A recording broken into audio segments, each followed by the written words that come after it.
Congratulations. Thank you. Thank you very much. Thank you very much, David. And unfortunately, I got an opportunity to watch you play in Kochi. You Oh, might not nice. remember me, but when you play against Calicut versus Kochi, I was there, and Oh, me, PV Sindhu were there as a chief guest. But yeah, but you are busy with playing, so I oh, was that's just awesome. cheering for you people there. Yeah, it wasn't our best game. I Yes, think we yes, lost 5-0. I recently watched that game. We got smashed by yes, Calicut. yes, Yeah. yes, yes, yes, yes. But awesome. Nice So to meet I you was again. there. Yeah. Yes, great, great. Indeed, it's a great pleasure for me because volleyball. I mean, definitely you understand that Kerala is a great place for volleyball, and but unfortunately we couldn't reach till Olympics. We are playing good volleyball, but we are not able to get into that higher level. I mean, yeah. You can explain that better Yeah. when we talk about that. Yeah, that's kind of where we're at, though. We're definitely trying to get the boys to that level. I think, like we've said before, the athletes here are incredible. Like they're physically so gifted.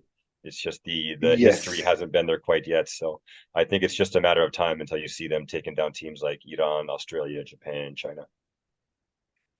Yes, yes. I mean, definitely Japan, which I found it like recently in the Asian Games as well. They are just bouncing back like anything. They are just getting into the world's leading top teams with their limitation of height, their physique. I don't know how they are dominating the game. Yeah, Volleyball always feeling like okay, it's a game of US or it's a game of Brazil. People are really physically good. They are height wise, healthy wise. But when it comes to when suddenly we see hey, Japan is doing something differently, they are staying in the air for such a long time, and their smashes are like bullets.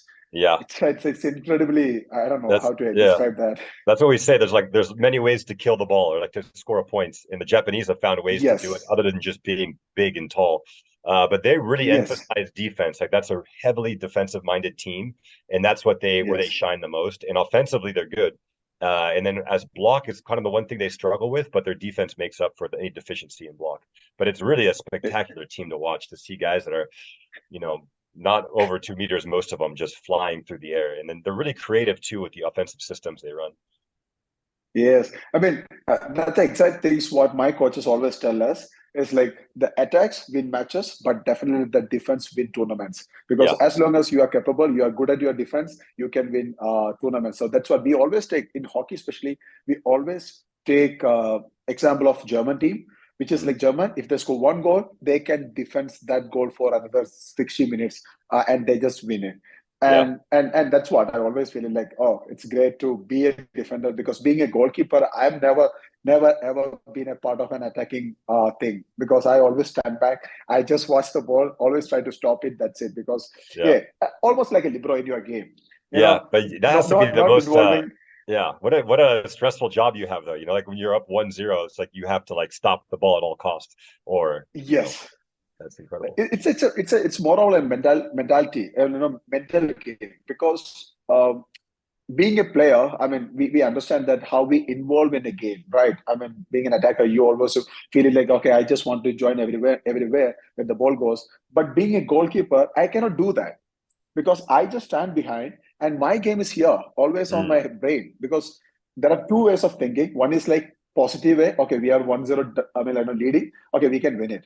The other one is a tricky one. It's always like, oh God, if I consider a goal, what would I be going to be like?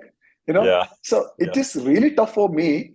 I mean, when I was a youngster, it was really tough for me to accept that feeling because always that negative feel dominate on my positive feeling.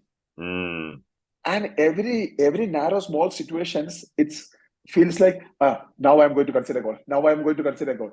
And Yeah. because of that thinking, I consider goal.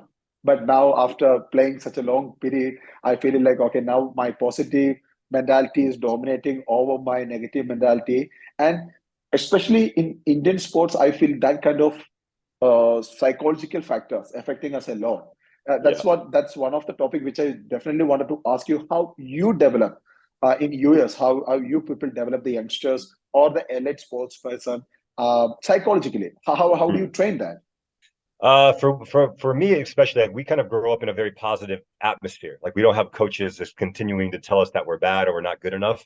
Yeah. They're really more interested in the effort you're putting out. If you're giving maximum effort, yes, you're going to make mistakes, and that's just a part of the game, and we have to push through and Yes. try to adapt. And the same thing with my Indian team. It's like I want to make sure that they feel safe in a training space, that I'm not going to sit there and I, berate them or attack them or abuse them, that they can make mistakes and it's a part of the game. It's just how do we respond to those mistakes and how do we move forward. But yeah, I definitely see a lot of negativity as far as how they've been trained in the past.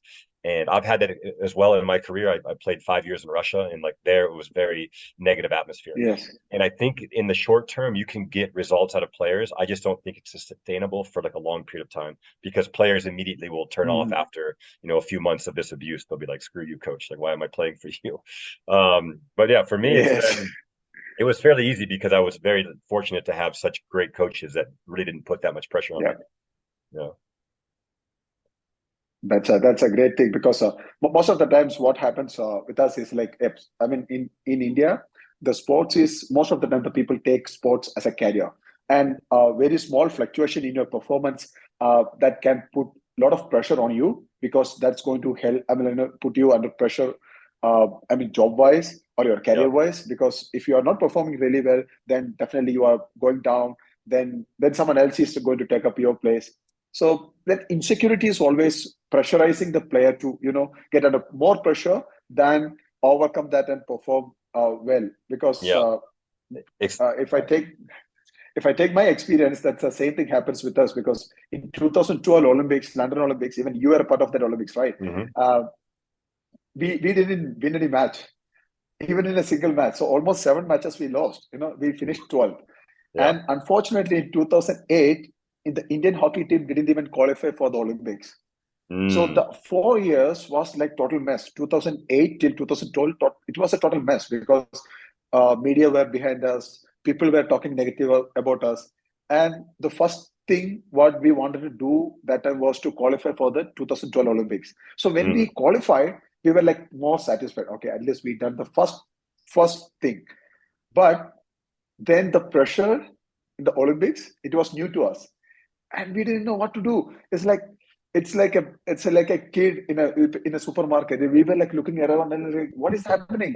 You can yeah. you can, and we lost that matches. And again we came back, and the next year was pretty good. And it took 4 years for us to prepare for the next Rio Olympics, where you won a bronze medal there, right? In Got a bronze in Rio. 2016, Yeah. that was great, fantastic, yeah. And but we couldn't finish any top, but we finished eighth in there. Mm. So in Rio, we finished eighth, and yeah, fortunately, with these two experience, we could manage the pressure in 2021 Tokyo. Yeah, it definitely helps to have a few Olympics under your belt because that first one, I Yes, agree. I was 26 years old in Beijing, and they do a really good job in the States as far as having sports psychologists with us and really trying to make us understand that we should approach it as any other tournament. This is just like your yes, qualification tournament. This is just like every day in training. Trust what you do day in and day out, and don't treat it any differently. And that was huge for me to understand that. Like, don't put this massive weight on this one tournament, although it is that. Like, there's so much yes, pressure going into it. It's every 4 years. It's the yes, pinnacle of sports, and so for to not to understand that, you're kind of crazy. But like, that's the way you have to look at it. It's like any other day and that I'm going to perform just like I would. All my training's been completed prior to this tournament, so I'm ready to play. But yeah, there's a lot of yeah, press and media too. There's just so much that goes into it that it's very difficult to stay focused during that time. And like you can't get too involved with the media, the social media, and who's talking bad about you. yes, Like it's better just to turn off during that 2 week period and just really just focus on your team. yes. I mean, that's the exact one thing which I felt really bad for us, because 4 years nobody talk about you. When the Olympic comes, you are the stars. Each and every newspaper, media, social medias, everyone is talking about each and every one of you, and they will criticize you for your one small mistake as well. So Yeah. this is like they are just telescoping on you like a micro postmortem. You is like, okay, totally. They wanted to just kill you. Okay, if you do good, they always supports you, but the negativity, definitely in the big events, the negativity happens a lot. But when they point out that for a long time, it is quite hard to handle the pressure. But that was really tough. It was Yeah, I couldn't imagine because your position as a goalkeeper too, like so much, it's like if you make one mistake, that's winning or losing a game. Yes, Like for yes, us, we scored, there's so many points scored in volleyball. It's like you can make a few mistakes and it's kind of part of the game. There's going to be some errors. But for you, if you make one critical yes, mistake, like everyone's like, it's your fault. We lost. That's hard. That's a lot of yes. pressure. It's David. You trust me. The first time when I start my career, the best thing my coach said is a positive note. So he said, Sri, if you do your job, that is a deciding factor of a game. A goalkeeper can decide you are going to win or lose. Yeah. So that time I took as a positive compliment. I said, okay, coach, I will do it. But later the responsibility came to me. Then I realized, God, I made a mistake because goalkeeping is like a thankless job. Yeah. So it's as you mentioned, if a forward, it's a center forward who intend to score. If he miss 10 balls, No nobody big deal. counts. Yeah. And one goal he score, everyone cheers. They forget about that past 10 mistakes and they are just so happy as like, okay, let's go. He's a scorer. But I mean, for a goalkeeper, you make 10 fabulous saves. Okay, people will clap for you. But that one goal, the entire Everyone's life, like, people will ooh, talk yeah. about that one goal. Yeah, they will cry for that goal. And they says, ah, okay. So it is kind of totally extreme level. It's like, okay, if a forward make 100 mistakes, one score, equal, no problem. But goalkeeper make 100 saves, one goal, that is like, okay, that is your mistakes. Yes. Since I always felt it like that, where it's like, oh God, what should I do now? Because it's a huge thankless job. But some ways, okay, I accept that and I move on with that that criticism because sometimes it's helping you to manage that learning, that pressure handling thing, even in my Yeah. life as well. Yeah, but it's also nice to know that you have so much influence on the game too. Like you're Yes, such an integral part of the team. Like maybe you don't get thanked for it, but you are like the reason why they do well or they do poorly is up to a goalkeeper, it seems like. yes. But you got a So bronze in 2020 in Tokyo. yes. Oh, That that's that was awesome, man. fantastic. That was Congrats. fantastic. Yes, because that medal came after I don't know how many years. It's like 42 years. Because India, we used to play hockey. We used to dominate hockey in the world, but that used to be on the normal grass ground. It was not Mm, on the artificial turf. Because the limitation of India to having a lot of artificial turf because it's really expensive and hmm this whole AstroTurf is manufacturing in Europe, so it's quite hard for us to get these facilities here in India. So when the game started to play on the AstroTurf, it was really tough for us to understand. And the equipment changed, the way of playing the game, the rules of the game, because we Indians used to play the game with a lot of artistical way. In the mm, individual game, we used to play with it's like more of an individual game.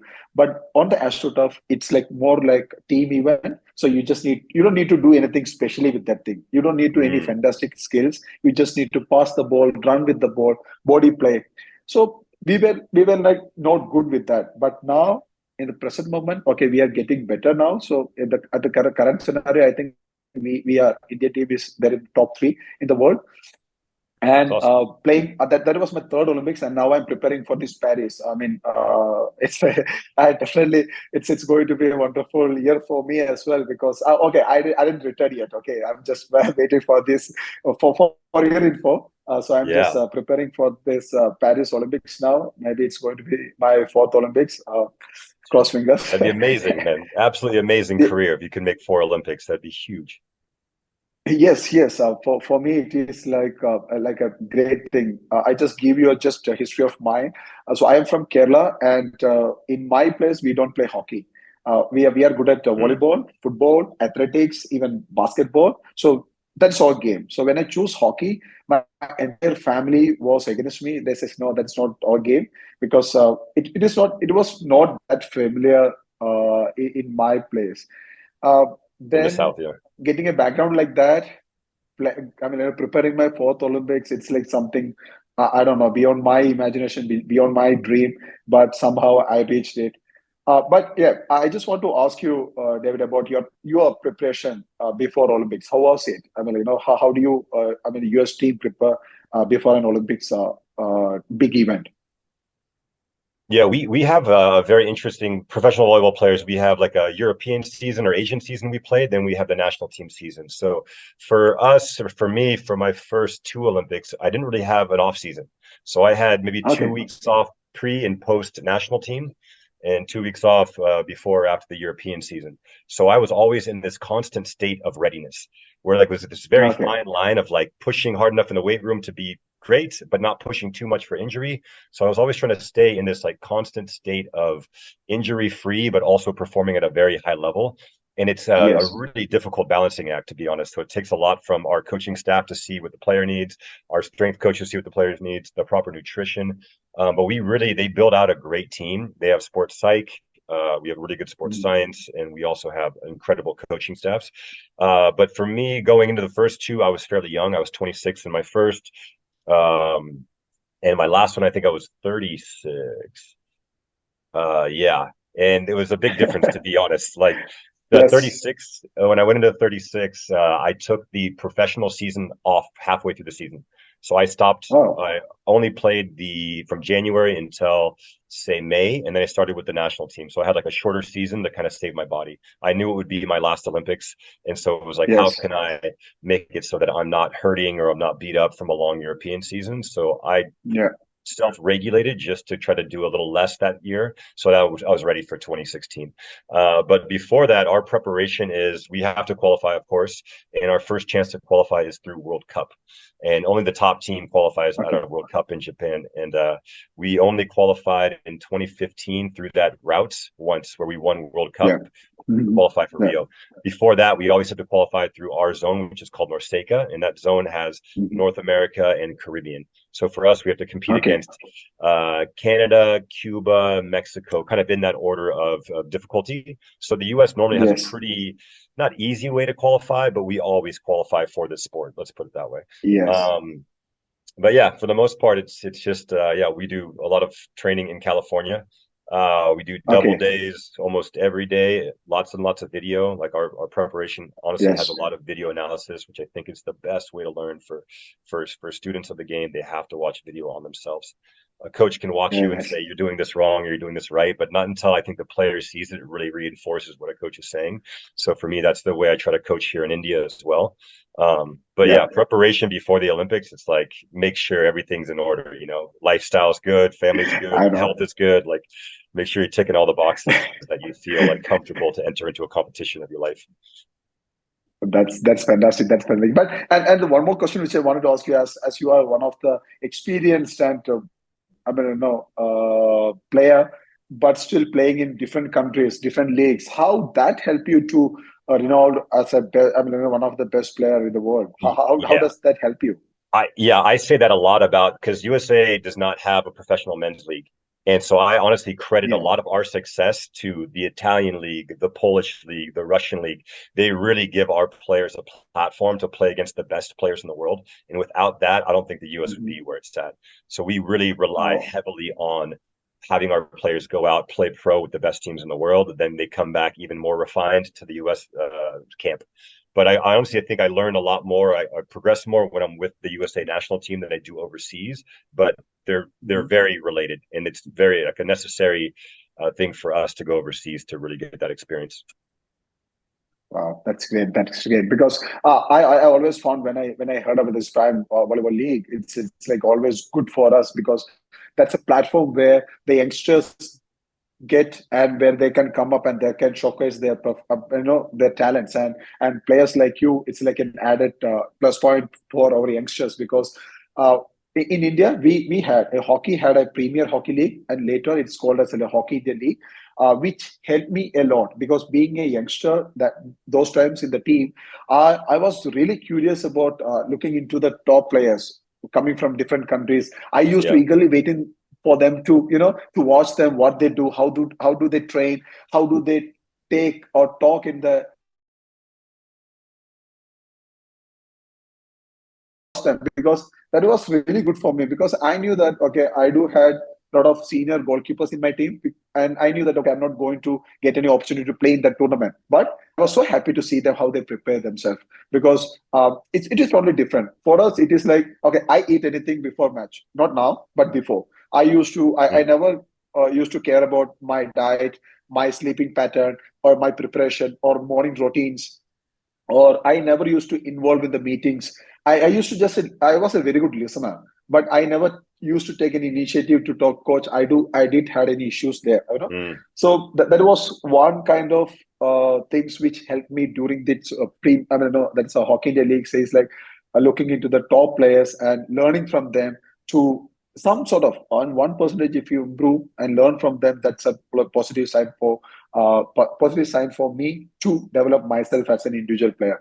But Yeah. I mean, the best question which I wanted to ask you one more is like, what is the best advice you can give to the youngsters who is playing this prime volleyball league? You know, to become or to become a top player, to become a team player, and as Yeah. a team, how can you get better and get into Olympic Games? So, what is going to be your best answer for that? Yeah, I talk a lot about training, like deliberate training or training with intention. Like go into a Yeah. practice with something in mind to get better at. I'm going for this purpose. I'm not just going to get sweaty and have fun with the boys and like smack the ball around. I'm going with intention.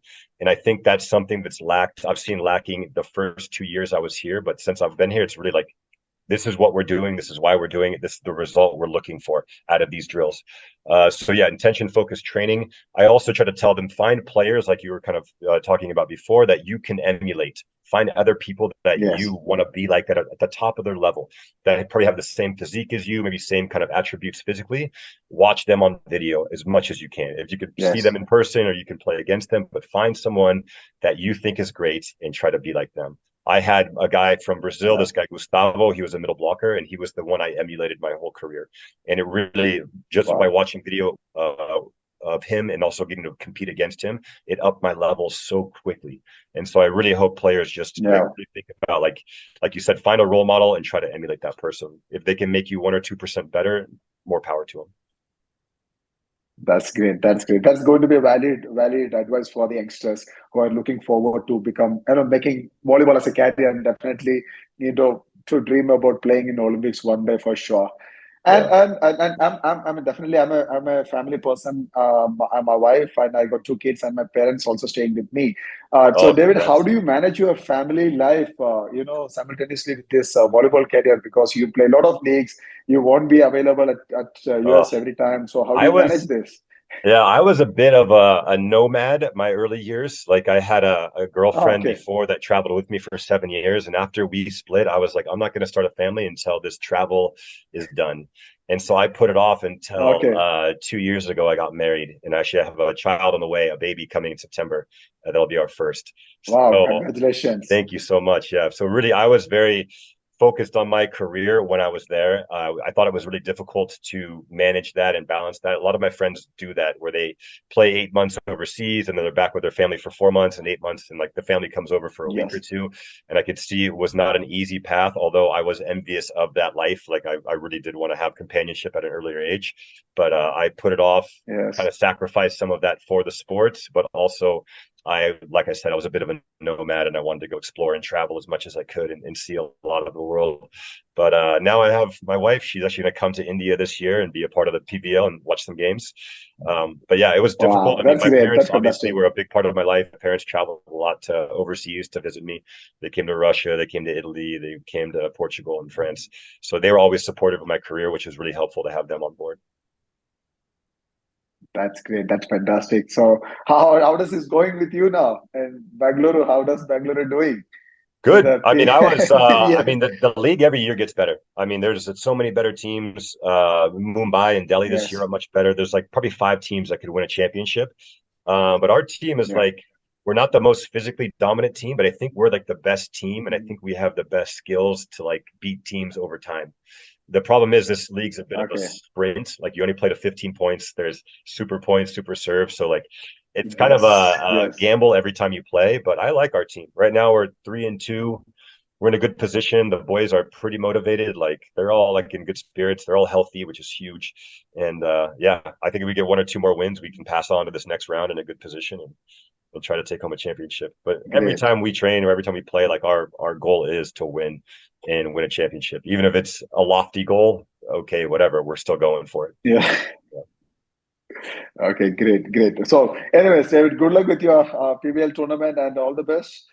Yeah. And Sreejesh, nice hopefully, to I'll meet catch you, you man. soon Really somewhere. pleasure to meet you. Really, really nice to meet you. I hope I will come down one day and watch your match live. That's going to be a perfect day for us. Are you in Kerala now? I'm in Bangalore right now, so Oh, you're I will try to come down to Chennai one day for watch your match for awesome. sure. Yeah, it's close by. Because Are you level training in Bangalore? No, actually, I came here for a function. So once I'm done with that, I'll go home for 10 days. Then 11th, this March 11th, we are joining back in Bhubaneswar. So normally we used to train in Bangalore, but this time, because of the new turf, what they are introducing for the Paris Olympics, we are shifting to Bhubaneswar. We train there and we are flying to Australia on 1st of April. We got Nice. 5 test matches with Australia. It's a preparation. You know that for us, it is totally different than what you think because for hockey teams, for the Olympics period, we used to play a lot of practice matches, test matches with the top team, so that at Mm, least the at least the core group. So we used to carry like 24 or 28 members as a core group. So everyone get enough opportunity to gain the confidence and experience through playing these test matches. And by the time we reach in the Olympics, we are ready to take up the big teams. yeah. So we are playing in Australia in April, and May June we might travel to Belgium and England where we do play one pro league that is like an international hockey tournament. Then after that, okay, the last preparation that's in June. We will be in India. We the last phase of Olympics preparation. Then July 23rd, it's the big days are starting in the Olympics. Then so it's going to So be exciting. like a really tough period. Yes, exciting period because I mean, as for me also, it's like a dream because I played 3 Olympics and I only got one medal. So this is the last chance. Probably yes, this is going to be my last chance to win an Go get it. Olympics big medal this Go time. get it, Yes, man. go Come grab on. it. Yes, Dude, you're a legend. You're a legend, yeah. Sreejesh. Honestly, it's really a pleasure meeting you, and I hope all the best for you in the Olympics. I'll be watching, I'll be following along. Thank you, David. Thank you very much. So I'll try and come and watch one match at least. So let's see. Let's hope for a good Please. match that day. Please. All right. Take care, my Okay. friend. Really nice to Thank meet you. you. Take care, brother. Thank Thank you, you guys. again. Thank Bye. you. Bye. Bye bye. Yeah, take care. Bye. Bye.